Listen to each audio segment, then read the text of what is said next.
大家好，我係黃德斌啊。咁啊，今次頂頭鎚呢個摩登粵劇咧，咁我就飾演一個球王。咁啊，裏邊咧就係一個教練嚟嘅。咁啊，今次我係第一次用一個粵劇嘅形式去演戲啦。咁啊，呢度咧就我覺得係我師傅嚟嘅。咁啊，真係佢哋教咗我好多嘢啦。咁啊，有少少形式粵劇。咁啊，其實係好不一樣嘅演出嚟嘅。咁啊，希望大家可以支持。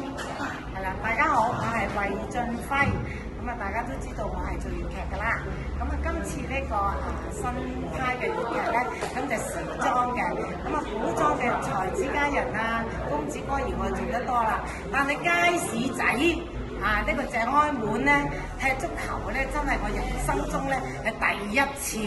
咁啊，但係亦都係一個新嘅嘗試啦。咁就係結合埋粵劇同埋舞台劇，咁啊融匯埋一齊咧，咁將我哋嘅功架原來可以踢波嘅，咁呢樣嘢咧就覺得好新鮮。咁啊，除咗新嘗試之外咧，咁我都希望好有期待。咁啊，亦都期待同埋德斌哥哥一齊咧去做呢套粵劇啦。咁啊又好開心啦，大家合作得嚟啊，每一位導演啊、咁劍平啊咁樣。咁我都希望咧，大家嚟捧我哋場頂頭鎚。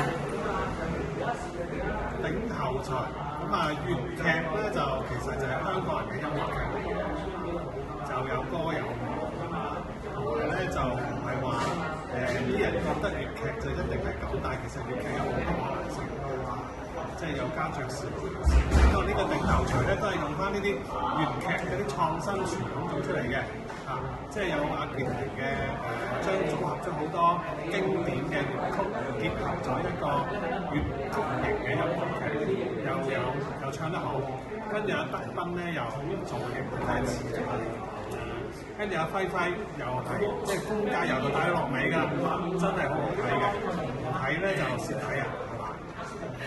係啊，頂頭鎚呢個製作真係十級無敵過癮嘅，咁咧真係由演員陣容啦，由音樂啦，由所有唔同嘅嘢啊，全部都係好嶄新嘅一種體驗。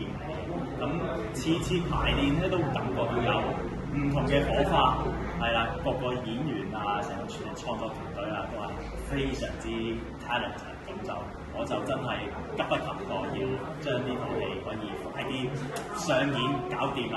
好，頂頭鎚一個頂10個，文化中心見。